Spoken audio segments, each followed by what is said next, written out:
닿게 하시고 결단하게 하시고 주님 기뻐하시는 삶으로 변화되는 은혜 주시옵소서. 이 모든 말씀 우리 주 예수 그리스도의 이름으로 기도드리옵나이다. 아멘.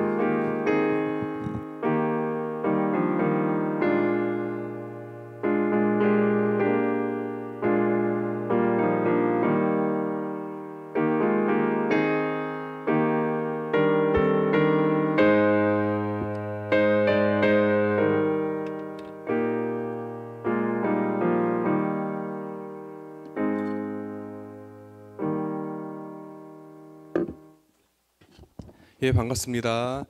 우리 6주간 찬양 인도하시고 반주하신 두 분께 다시 한번 감사의 박수 드리겠습니다. 어느새 마지막 시간이네요.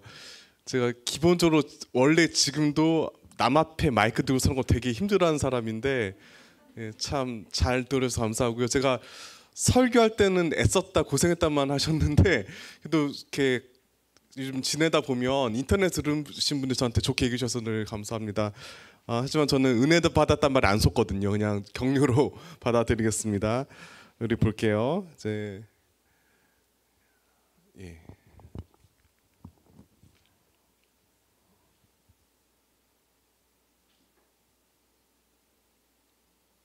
넘어가겠습니다.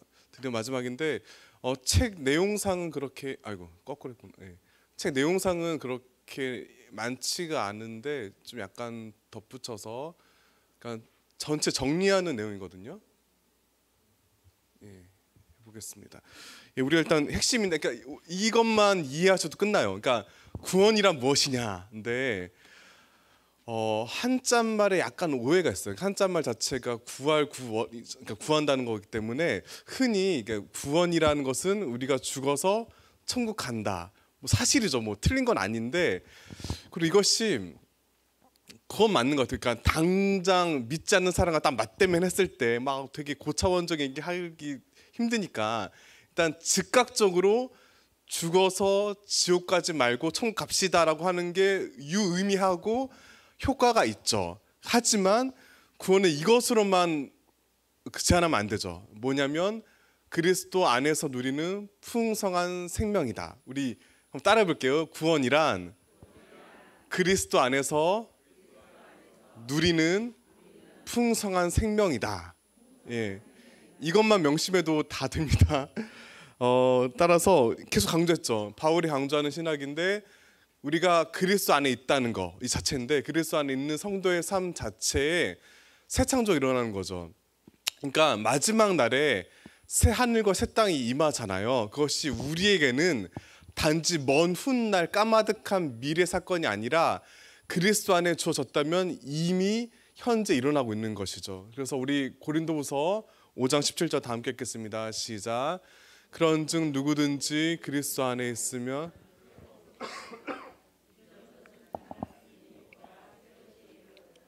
믿으시죠? 명백히 선합니다. 바울이 그런즉 누구나, 그렇죠? 이 누구나가 중요한데 헬란이든 유대인이든, 그러니까 남성이든 여성이든 모든 사람들 제한이 없다는 거죠. 누구든지 그리스도 안에 있으면 새로운 피조물이어서 이제 새 것이 되는 거.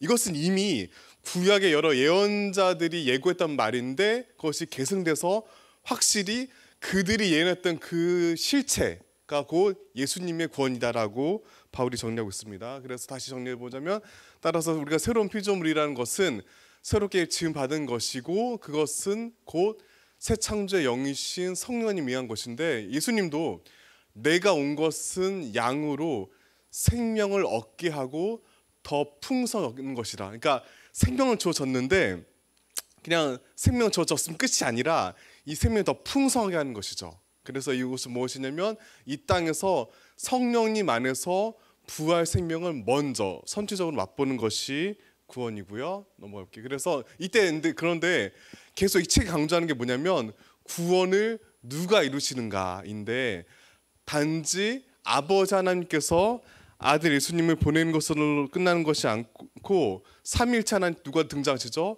성령님. 그러니까 성령님의 가장 중요한 역할인 거죠. 우리한테 어떤 신비로운 은사나 기적적인 체험만이 아니라 성령님 행하시는 본질은 우리 안에 새로운 존재를 창조하신 겁니다. 우리 골로새서 3장 10절 읽겠습니다. 시작. 새 사람을 입었으니 이는 자기를 창조하신 이의 형상을 따라 밑에 읽겠습니다. 하나님을 따라 의와 진리.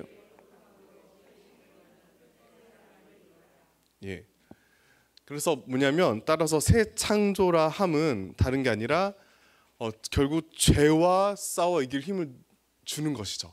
그렇죠.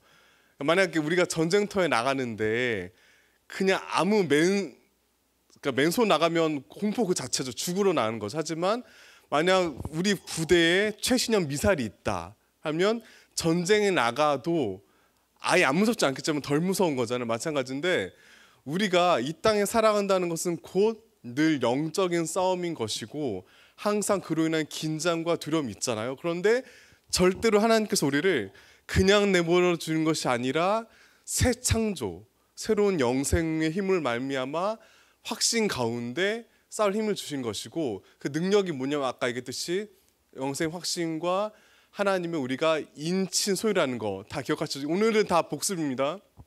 우리가 하나님께서 이렇게 쿡 찍으신 구별된 자녀이기 때문에 신분에서 얻는 힘이 있잖아요. 그 힘으로 그 능력으로 이 세상에 저와 싸울 수 있는 새 창조가 일어났다는 것이고 그래서 우리는 영원히 죽지 않고 비록 죽지만 죽지 않고 부활체를 입고 살아나게 될 것이고 영화 기억나시죠? 글로리피케이션 영화롭게 그러니까 예수님의 부활의 영광에 우리가 참여하는 것이죠.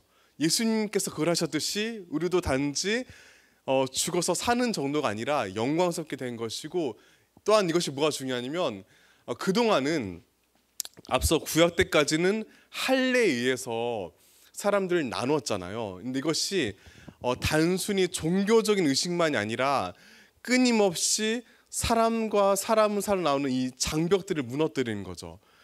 차별 당해보셨나요? 그러니까 그런 거 있어요. 이제 제가 대전에서 쭉 살다가 20살 때 서울로 올라왔는데 좀 다르더라고요. 이게 신학교를 갔더니 아버지가 목사냐 아니냐가 다르더라고요. 그러니까 좀 한전은 세계긴 하지만 이 외에도 근데 그게 제 친한 동생도 하는 얘기가 의사도 마찬가지예요. 의사들도 그냥 그러니까 3대째 의사가 있대요. 그러니까 아버지가 의사냐 아니냐가 의사색이 완전 다르더라고 하더라고요. 근데 이런 것이 많이 있잖아요. 그런데 심지어 교회 안에서도 이제 1세기 교회의 문제였던 것인데 같은 기독교인인데 유대인 기독교인이냐 아니면 헬라인 기독교인이냐가 어마어마한 차이가 있었고 바울이 적극적으로 나선 싸움 중 하나였는데 이런 유치한 그러니까 사람들과 사람들 사이를 나누는 몸을 뜨는 것을 다 없애버린 거죠. 그러니까 새 언약이라는 게 뭐냐면 따라서 우리가 하나님의 새 언약에 참여한다는 것은 하나님에 의해서 사람 사이의 모든 장벽 없앴듯이 내가 그렇게 하나님의 또 다른 사랑 안에 포함됐듯이 우리도 다른 사람들을 나누지 않는 거죠. 그렇죠? 그러니까 절대로 유치하게 고향이 어디냐 따지면 안 됩니다. 그리고 뭐 이렇게 성별 가르지 마시고 그러니까 기독교가 벌인 가장 위대한 게 그런 거잖아요. 그러니까 구한말에 그렇게 여자들 참배를 심했는데 여성 지도자를 세운 것들 기독교 역할인 것이죠. 그러니까 문맹 퇴치 앞장선 것도 기독교인 것인데 그거 아시죠? 한글이 창제됐지만 잘 안 쓰이다가 선교사들에서 재발된 게 거거든요. 그러니까 성경이 번역되면서 읽혀지면서 여자들이 공유를 받은 거죠. 그렇죠. 그러니까 이러한 모든 것들 사람과 사람을 나누는 옛날의 할례, 그러니까 오늘날의 할례들을 없애는 것, 그 없앰으로 말미암아 내가 받은 은혜에 감격해서 누리는 것이 새 언약 발성입니다. 우리 함께 읽어볼게요. 시작. 법전문으로 된 계명의 율법을 폐하하셨으니 이는 이 둘로 자기 안에서 한 세 사람을 지어 화평하게 하시고 또 십자가로 이 둘을 원수된 것을 십자가로 소멸하시고 또 오셔서 먼데 있는 너에게 평안을 전하셨으니 이는 그로 말미암아 우리들이 한 성령 안에 얻게 하려 하심이라. 그러므로 이제부터 너희는 외인도 아니요 나그네도 아니요 하나님의 권속입니다. 우리 19절 다시 읽을게요. 19절 시작. 그러므로 이제부터 너희는 외인도 아니요 나그네도 아니요 오직 성도들과 동일한 시민이요 하나님의 권속이라. 그렇죠? 권속이란 말 요즘 잘 안 쓰는데 무슨 말인지 아시죠? 뭐예요? 가족이라는 거죠. 하나님 하는 품어졌죠. 그러니까 가족이면 서로 차별이 없는 거잖아요. 마찬가지인데 더 이상 우리가 그리스도 안에 있기 때문에 그러니까 사람들 나눴던 외인 나그네가 아니다. 다 같다는 거죠. 그래서 새 언약 안에서 무엇으로 말미암아 십자가로 말미암아 경계가 허물어지고 성령 안에서 새롭게 지음받은 새 예루살렘 된다는 거. 이것을 누리는 것이 구원입니다. 다음 보시면 따라서 우리가 이스라엘에 대한 의미가 중요한데 제가 청년부 예전에 했었을 때 그러니까 한동대라는 청년이었는데 어떤 동아리가 있었나 봐. 이스라엘 선교. 근데 그건 좋은데 제가 했던 게 그 구약에 보면 이스라엘을 향한 축복이 많이 나오잖아요. 근데 생각해 보세요. 우리가 구약을 읽는 이유가 우리는 유대인이 아니죠. 그러니까 어떤 글이든 간에 이 글을 해석하는 해석학적 관점이 중요한데 우리가 그러니까 같은 경전이지만 유대인들은 구약을 읽으면서 예수님을 인정해요, 안 해요? 안 하죠. 왜냐하면 같은 구약이지만 그들은 예수 그리스도의 복음이 아니라 자기들 율법으로 바라보잖아요. 마찬가지인데 성경 안에서 이스라엘을 향한 축복이 있다 했을 때 그 이스라엘이 지금 중동에 있는 그 나라일까요? 아닌 거죠.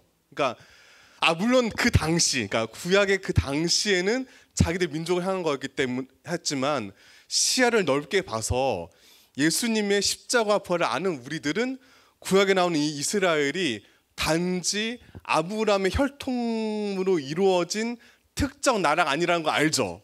이게 아주 중요합니다. 그러니까 그렇게 구약을 봐야 되는 건데 그렇다면 진정한 이스라엘은 무엇이죠? 그러니까 우린 거죠.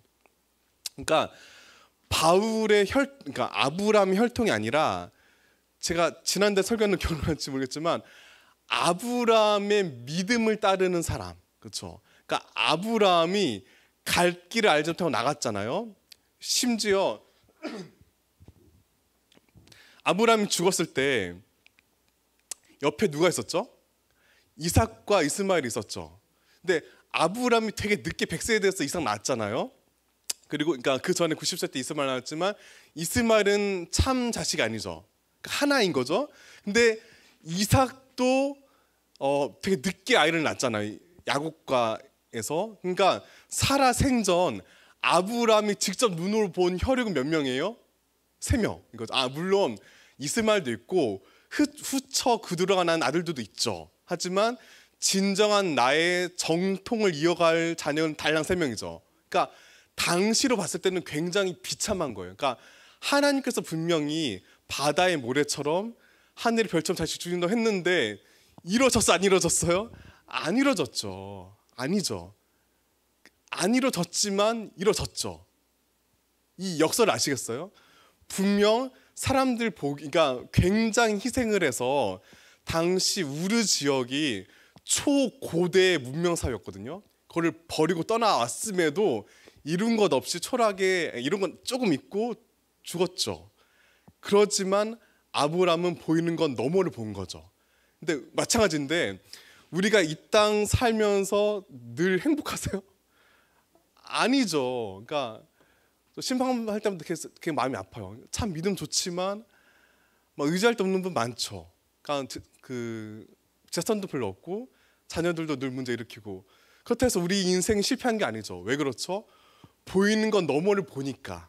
그렇죠? 그러니까 이거를 믿는다면 모두가 아브라함의 진정한 상속자이고 우리가 이스라엘인 것이고 따라서 구약에 나오는 이스라엘을 향한 축복은 곧 우리를 향한 것이죠. 이것이 중요한데요. 우리 바울의 얘기 들어보겠습니다. 우리 3장 6절 읽겠습니다. 시작. 이는 이방인들이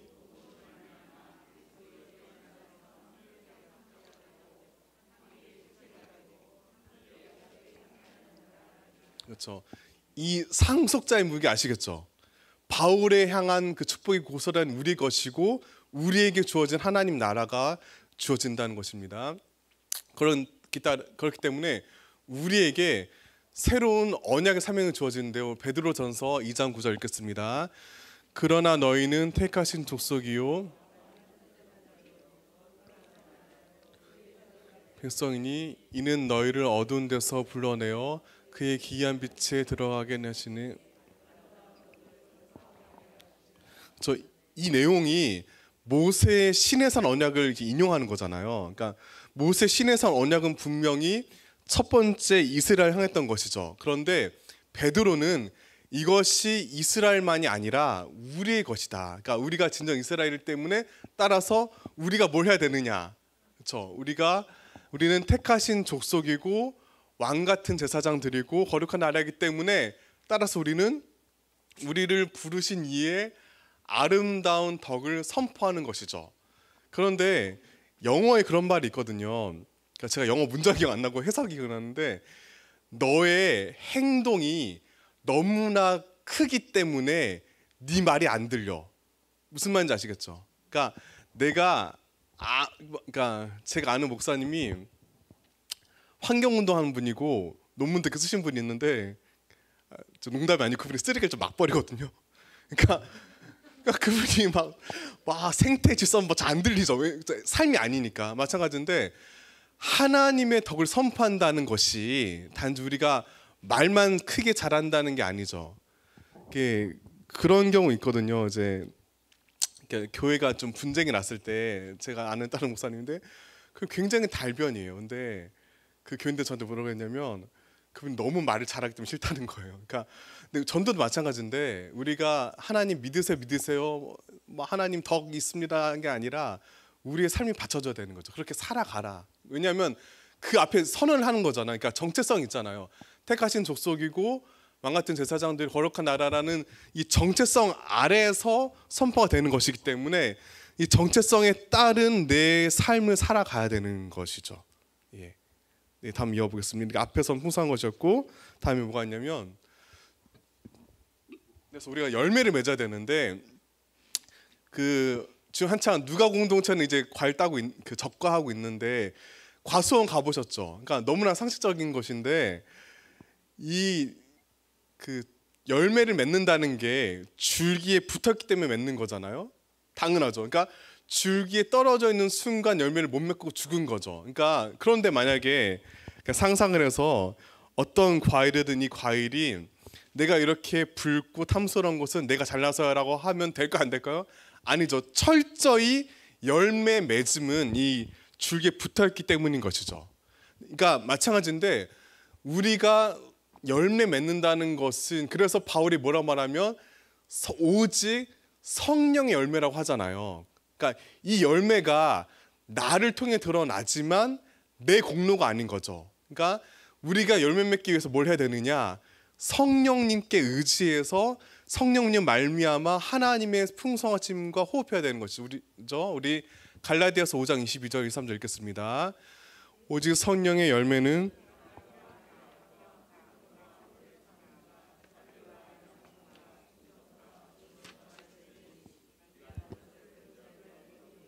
그렇죠. 많이들 외우시죠. 근데 이거 보시면 사랑, 희락, 화평, 오래 참은, 자비, 양성, 충성, 온유, 절제 이게 뭐가 비슷하죠? 고린도전서 13장의 사랑장 비슷하죠. 사랑은 오래 참고 그렇죠. 내가 우리 배우자를 사랑하는 기준이 뭐냐면 내가 참아낼 수 있느냐가 아닌 거잖아요. 저만 그런 거 아니죠. 그러니까 사랑의 기준. 그러니까 13장에 제 아내가 이상한 사람 아닙니다. 그런 것도 해서. 네, 그러니까 한마디로 저의 옹졸함을 제가 이해하는 거죠. 그러니까 항상 사람이 내 분노, 내 감정이 나를 정당화하는 건 아니잖아요. 근데 내가 그럼에도 내 감정 휘둘리지 않고 참을 수 있다는 게 사랑인 거잖아요. 근데 이런 것들이 아까 얘기했듯이 13장 쭉 살펴보시면 이게 이어지잖아요. 오래 참은 자비 양성. 그러니까 뭐냐? 참으로 열매 맺게 하는 사람은 결국 사랑하는 사람이라는 거죠. 그러니까 그래서 바울도 남을 사랑하는 자는 율법을 다 이루었느니라. 그래서 사랑은 율법의 완성이냐. 이게 왜 중요하냐면 당시에 그러니까 이스라엘 사회가 위기였잖아요. 그러니까 외적의 침입이 있고 그 로마에 의해서 나라가 망하느니 많이 이런 상황일 때, 그러니까 어느 나라든 지금도 그렇잖아요. 우크라이나 보면 원래 젤렌스키 대통령이 지지율이 별로 높지 않다가 전쟁 나니까 확 올라가잖아요. 마찬가지인데 외부로부터 위기가 있으면 안에 이렇게 결속하게 돼 있고, 결속하기 위해서 가장 좋은 거는 종교죠. 그렇기 때문에 당시도 굉장히 유대교가 보수화되기 때문에 율법을 철두철미하게 지켜야 된다. 그러니까 너네가 율법을 문자적으로 완전히 지켜 우리가 이길 수 있다고 막 압박을 주는 시대인데, 그런 세상에서 예수님이 등장해서 율법을 도전하니까 예수님이 십자가에 달리신 거거든요. 그런데 바울이 그 예수님의 가르침을 이어서 얘기하는 거죠. 율법이란 뭐냐? 율법을 다 지킨다는 것이 문자대로 준수하는 것이 아니라 핵심인 사랑을 따르는 것이다라는 거죠. 그러니까 이를테면 생각해 보세요. 레위기 정결법에 따르려면 손을 씻어야 되잖아요. 근데 사막지대에 물이 흔하지 않죠. 그러니까 그때 2000년 전 고대 서아시아에서 율법을 따른다는 것은 필연적으로 부유한 사람들의 전유물이에요. 이해하시겠죠? 가난한 사람들은 율법을 지키고 싶어도 못 지켜요. 솔직히 엄밀히 말해서 물이 흔하지 않으니까. 근데 이렇게 되다 보면 특히 이거를 엄밀히 적용하다 보면 점점 더 가난한 약한 사람들은 율법을 무시하게 사람으로 소외되는 거죠. 근데 아니라는 거죠. 사랑이다. 핵심이다. 그러니까 이게 좀 길어질 수 있지만 전에도 했듯이 구약 전체의 중심은 오경이고 오경 전체의 중심은 레위기라고 했잖아요. 레위기도 레위기 19장에 뭐가 나오죠? 이웃사랑 나오죠. 그러니까 예수님이 율법을 정리할 때 하나님 사랑과 이웃사랑 얘기하는데, 하나님 사랑은 신명기 6장 5절, 이웃사랑은 레위기 19장 18절이거든요. 그러니까 뭐냐? 결국 그러니까 예수님 똑같이 얘기하는데 이 구절입니다. 다 함께 읽어볼게요. 시작. 예수께서 이르시되 주 너의 하나님을 사랑하라 하셨으니 이것이 크고 첫째 되는 계명이요 내 이웃을 내 자신같이 사랑하라 하셨으니. 예수님이 그 수많은 수백 구절의 그 율법 조항 중에서 딱 두 개를 찝잖아요. 하나님 사랑, 이웃 사랑. 이것이 예수님이 지어낸 게 아니죠. 엄연히 있는 거죠. 그러니까 그들이 잊었던 것을 떠올리게 하는 건데, 핵심은 이 두 계명이 온 율법과 선자의 강령이니라. 근데 강령이란 말 좀 어렵죠. 이게 강령이란 말 언제 쓰는지 아시죠? 무슨 당 창립 선언, 무슨 당 강령할 때 그 같은 한자거든요. 그러니까 그 어떤 정당의 핵심 이념이 강령인데 번역이 좀 어려운데 헬라어로는 그러니까 기대고 의지한다인 거예요. 그러니까 예를 들어서 커튼이 있으면 아무리 막 커튼이 화려하고 예뻐도 커튼 봉이 부실하면 못 쓰죠. 마찬가지인데 아무리 성경에 많은 이렇게 구절들이 있어도, 이제 율법이 있어도 핵심이 없으면 무너지는 것처럼, 그러니까 이게 사랑이라는 거예요. 그러니까 너네가 사랑을 지키지 않으면, 사랑을 따르지 않으면 아무리 율법 가지고 이리저리 해봤자 틀린 것이고, 심지어는 오히려 율법이 무기가 되는 거죠. 관련해서 인상적인 게, 이것이 예수님 당시만이 아니라 구약 핵심인 게, 여러분 룻기 보시면 뭐 나오죠? 룻기 결론이 뭐예요?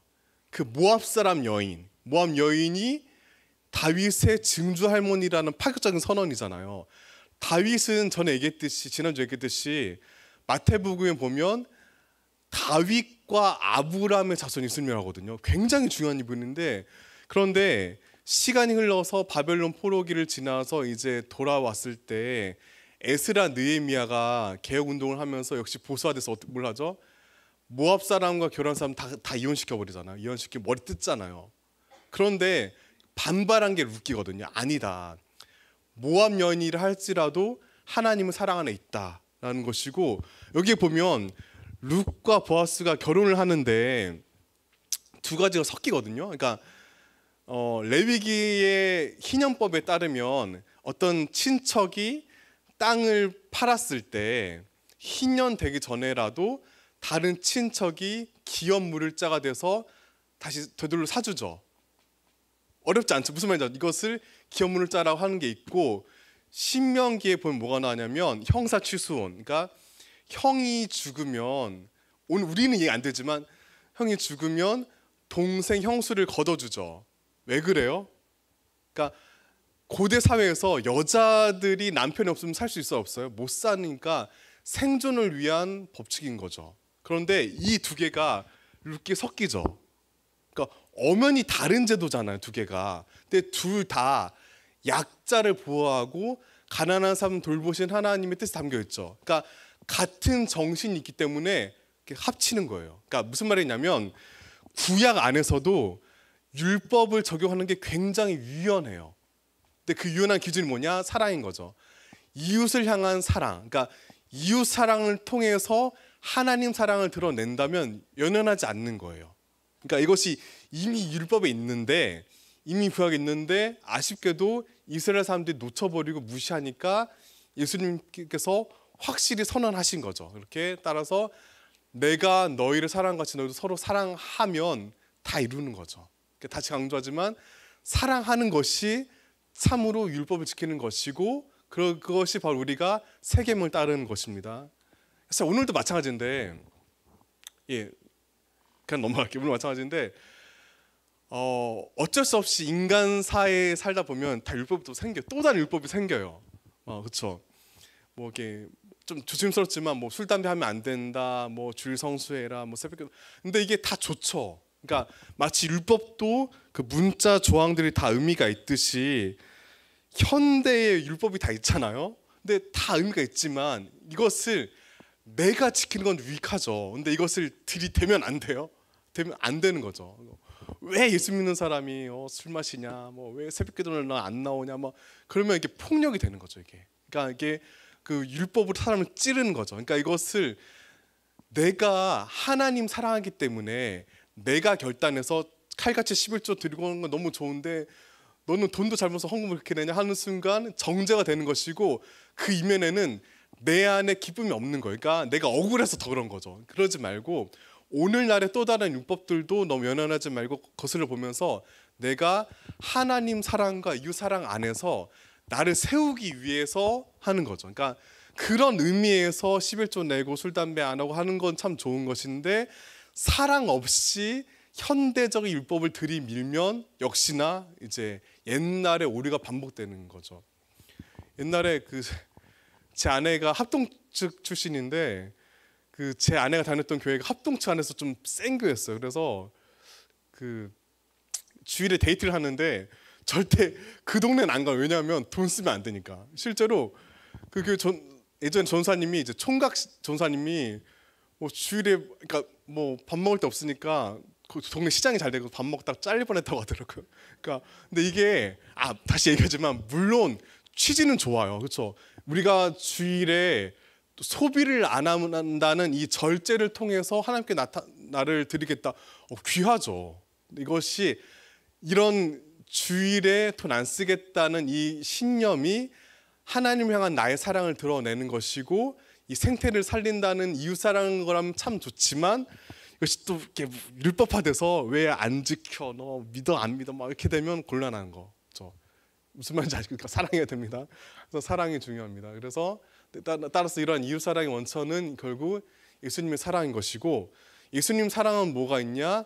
하나님 아버지께 받은 사랑이 있는 거죠. 그러니까 삼위일체 하나님께서 그 안에 내재적으로 서로 사랑을 이루시고, 그 사랑이 흘러 넘쳐서 우리에게 온 것을 이제 이루어가는 것이라는 것이죠. 따라서 누가 진정 새 언약 백성이냐? 곧 십자가를 통해서 그 사랑을 충만히 깨달은 우리가 사랑을 이루는 사람이 참 그리스도인인 것이죠. 이게 중요한 겁니다. 그러니까 근데 사람들은 이제 저도 그렇고 한계가 있다 보니까 이 믿음을 과시하고 싶잖아요. 그래서 제가 전에 얼핏 얘기했는데 고3 때부터 군대 가기 전까지 3년간 제가 매일 통성기도 1시간씩 해서 이렇게 된 거거든요. 근데 이게 뭐가 있냐면, 이게 지금 돌이켜 보면 강박이고 이제 칭찬하잖아요. 우리 대진이 기도 열심히 한다. 그거에 내가 달콤한 거죠. 그러니까 순수한 하나님과의 교제로 내가 기도하기보다는 내가 이렇게 기도 빡시게 열심히 한 사람이라는 어떤 내 자기 자랑이 있는 거죠. 그러니까 성경도 성경도 뭐 엄청 많이 읽었거든요. 그러니까 물론 그게 결국 도움이 되지만 이렇게 사람들한테 자꾸 눈에 보이는 무언가로 내 신앙과 내 믿음을 증명하려 하니까 교회가 혼탁한 거예요. 근데 물론 다시 얘기하자면 그것도 중요하지만 결국 핵심은 사랑의 열매에 있다는 거.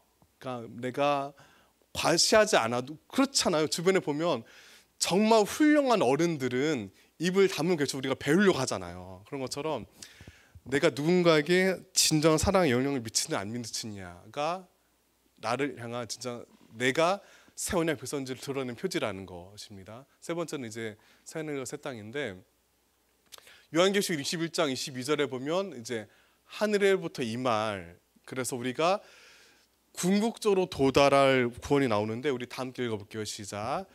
또 내가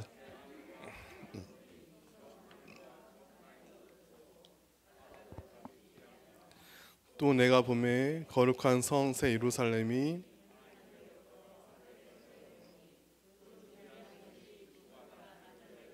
단장한 것 같더라. 내가 들으니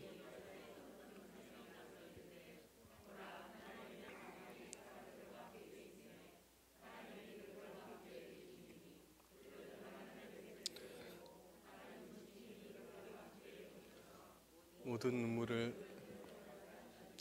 다시는 사망이 없고 애통하는 것이나 곡하는 것이나 처음 것들이 다 지나갔음이러라.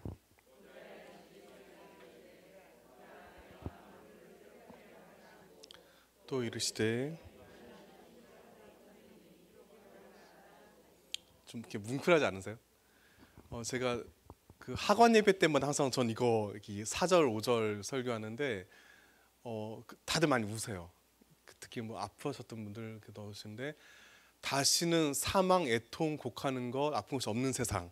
그래서 이 처음 것들이 다 지나간 세상, 이렇게 새롭게 이루신다. 너무나 이 말씀만으로도 위로가 되잖아요. 특히나 이 말씀을 처음 들었던 고대 1세기 교회인들 얼마나 이게 많이 와닿겠어요. 이것이 어떤 의미가 있냐면, 그렇기 때문에 이것이 결국 창세기 1, 2장 같이 짝을 이루거든요. 그러니까 창세기 1장에 좋았더라 말씀하신 그것이 죄악으로 무너졌지만 다시 회복될 것이다 라는 게 이루어지는 것인데, 이때 세워졌다라는 말은 이제 그냥 이렇게 책이 낡아진 것을 표지 다시 찢어서 세워졌다 이런 게 아니라 그 본질적인 새로움인 것이죠. 그래서 바다, 이미 제가 설명했기 때문에 넘어가겠습니다. 이 죽음의 세력, 혼란의 세력인 바다가 사라진 것이고, 여기에 새 예루살렘이 오시는데, 새 예루살렘 왜 중요하냐? 예루살렘에 뭐가 있었죠? 옛날에 성전이 있었죠. 그러니까 예루살렘은 그 성전이 있는 도시라는 의미인 것인데, 성전이 왜 중요하죠? 하나님의 임재가 있는 곳이잖아요. 그러니까 다시 얘기하지만 그 언젠가 완성될 하나님의 나라는 더 이상 옛 세계가 사라진 세계인 것이고, 이것이 단지 화려한 유토피아가 아니라 이 본질은 하나님의 임재와 영광, 하나님이 임하시는 곳이라는 것이죠. 되게 기대되시죠? 그런 뜻이죠. 또 뭐가 있냐면, 이거 아까 21장이었고 22장에 다시 그러니까 병렬식으로 강조가 되는데, 다시 읽어보겠습니다. 시작. 또 그가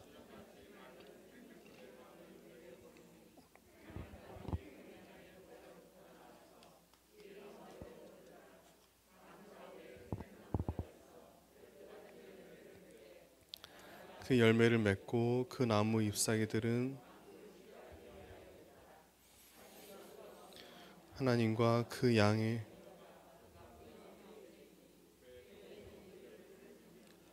그의 얼굴을 볼 터이요 그 이름도 다시 밤이 없고 등불과 이는 주 하나님이 그들에게 비치심이라. 그렇죠.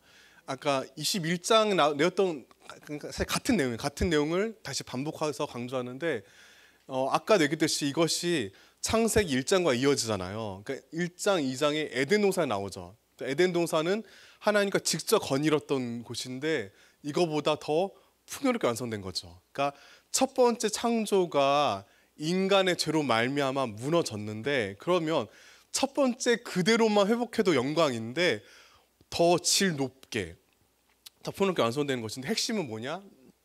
하나님과의 교제인 것이죠. 그렇죠? 우리가 신앙생활하면서 뭐가 제일 힘들어요? 그러니까 본질적인 인간의 고통이 뭐냐면 하나님이 안 계신 것 같은 거잖아요. 그렇죠? 저만 그런 거 아니죠? 그러니까 우리가 내가 이렇게 힘든데, 이렇게 외로운데 하나님 뭐 하시나, 이런 하나님과의 무한한 거리감 있는데 사라진 세상.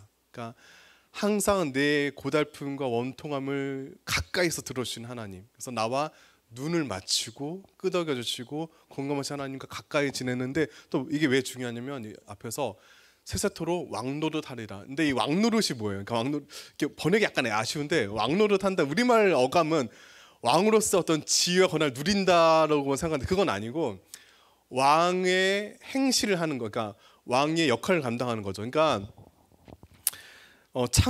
새 창조의 세계는 그저 그냥 막 이렇게 뭐랄까 늘 잔치가 이루어진 세계가 아니라, 늘 먹고 먹는 것이 아니라 왕, 그러니까 다스림. 그러니까 이때 왕은 그 황제 아래 있는 왕인 거죠. 그러니까 진정한 왕이 있고, 그러니까 그 제국 시대 보면 그러니까 총독 개념인 거죠. 그러니까 그 상위 왕이 있고 왕의 뜻을 따라서 내 지역을 다스리는 통치자인 거잖아요. 그렇죠. 그러니까 하나님과 더불어 그리스도와 더불어서 영원히 왕 노릇한다는 것은 궁궐 안에서 호요식한다는 말이 아니라 하나님의 다스림을 따라 내게 주어진 그 역할들을 감당하는 거죠. 그러니까 이 흐름을 아셔야 됩니다. 우리가 지금 오늘날 현재 하나님 나라에 부름받은 사람으로서 그 다스림을 이루어 가잖아요. 이것이 그 완성된 세계에서 뚝 끝나는 것이 아니라 거기서 이어지는 거죠. 그래서 하나님 나라를 이루어 간다는 건데, 그러기 위해서 또 역시 오늘 우리가 그 삶을 살아가야 되는 겁니다. 따라서 하나님이 이러한 신실하심과 의로우심이 새하늘과 새 땅에서 완전히 성취되는 것이고, 여기서 영원한 사랑이 드러납니다. 이게 마지막입니다. 또 이제 구원이란 무엇이냐면 확신과 풍성함인데요. 아까 얘기했듯이 우리가 늘 구원이 늘 확신이 드세요. 그러니까 구원 확신이 참 중요한데 현실적으로 늘 확신에 가득 차 있진 않죠. 그게 당연한 거예요. 인간이기 때문에. 인간이 이성이 있기 때문에 당연히 의심이 있고 당연한 것인데, 하지만 늘 명심해야 할 것은 구원은 나에게 달린 게 아니라는 거죠. 구원은 철저히 하나님의 주체이시고 하나님께서 이루시는데, 그 하나님이 신실하시죠. 그러니까 신실하신 하나님께서 반드시 이루어지는 것이 구원인 것이고, 한마디로 따라서 그 구원은 나의 불확실함, 내 의심을, 내 의지를 넘어서는 것이죠. 왜냐하면 하나님께서, 하나님의 부르심이 불가항력적, 거부할 수 없는 것인데 예수님 또한 그렇게 가르쳤습니다. 우리 읽겠습니다. 시작. 아버지께서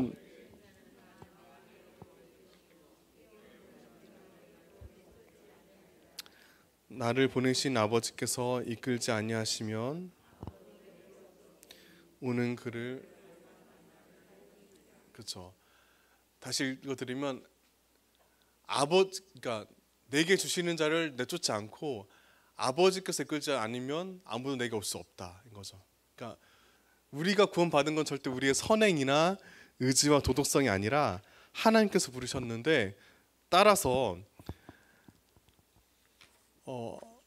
우리는 철저히 구원에 무능한 죄인임에도 그런 하나님께서 우리를 부르신 거죠. 그래서 요한복음 10장 28절에도 내 손에서 뺏을 자가 없고 그 하나님의 손길 안에서 구원의 계획들, 칭의, 성화, 영화가 이루어져 가고 있습니다. 따라서 근데 또 의문이 들죠. 어떤 사람들은 교회 잘 다니다가 이제 안 다니기도 하고 믿음을 부인하기도 하잖아요. 왜 그럴까?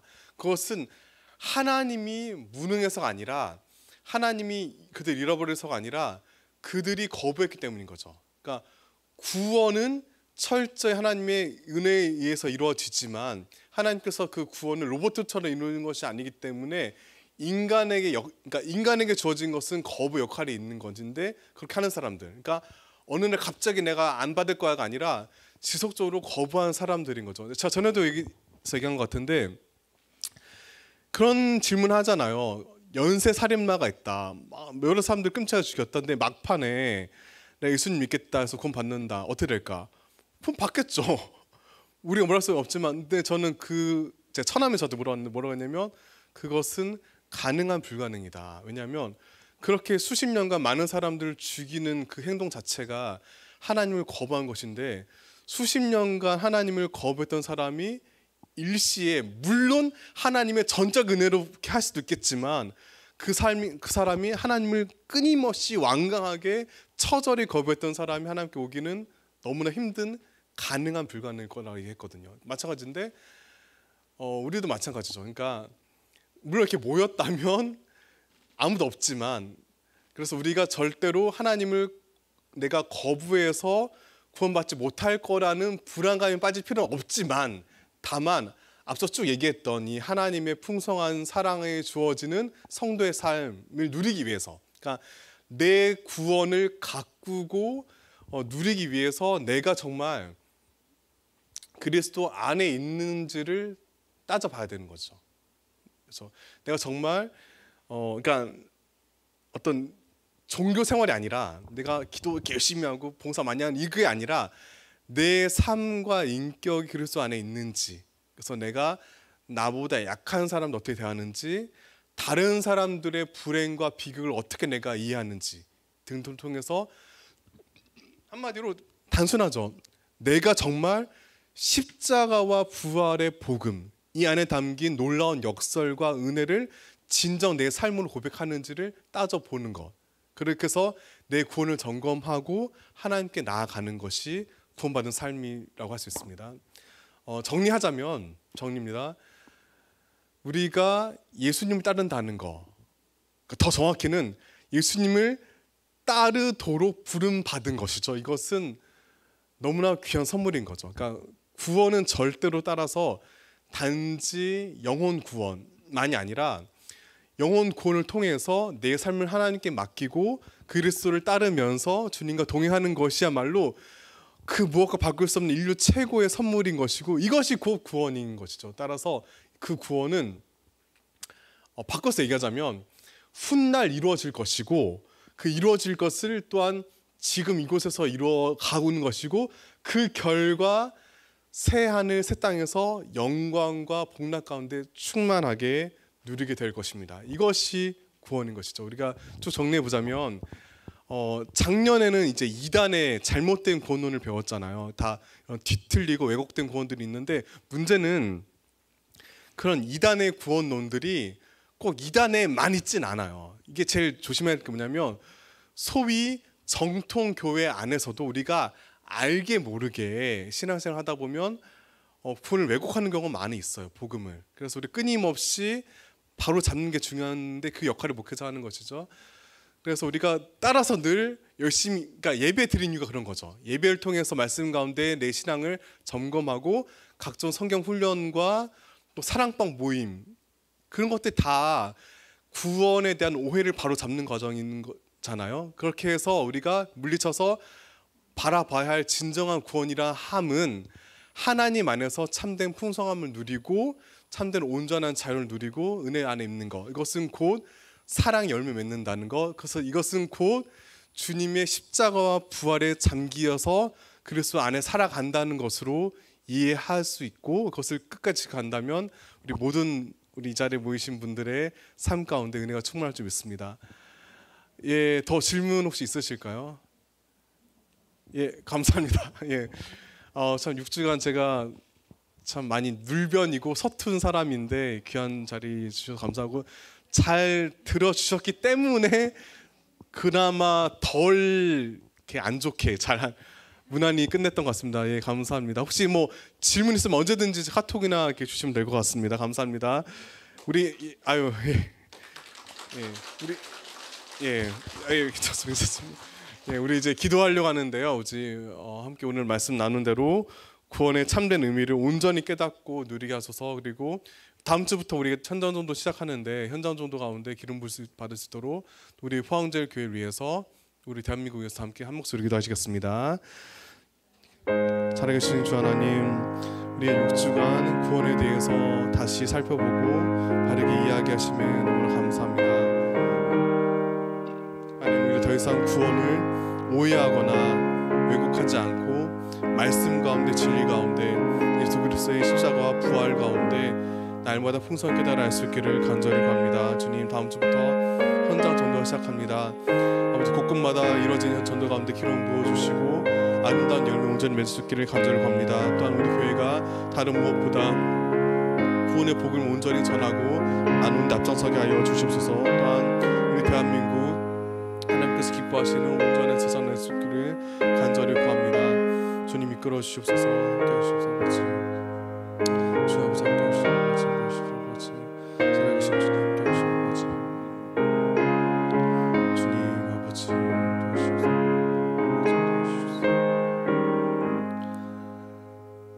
구원의 주 하나님, 구원은 철저히 하나님께 있음을 믿습니다. 우리의 연약한 의지와 노력을 넘어서는 하나님의 신실하신 섭리를 바라봅니다.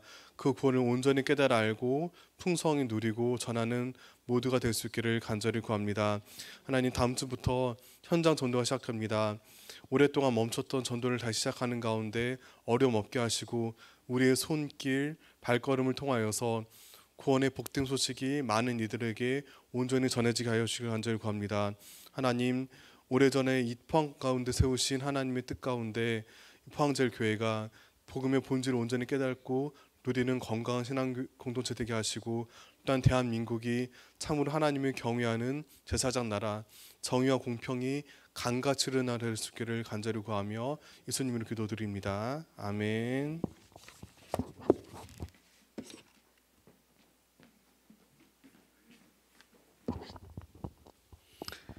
할렐루야. 네, 반갑습니다. 네, 오늘 바울 전도대 전도교육 6주차면서 총각입니다. 함께 참여하신 우리 모든 대원들 수고 많으셨습니다. 우리 박수 한번 합시다. 서로를 위해서. 예. 오늘 많이 참여하셨네, 그죠? 예, 감사드리고, 그리고 6주 동안 우리 정대진 목사님 명쾌하고 재미있고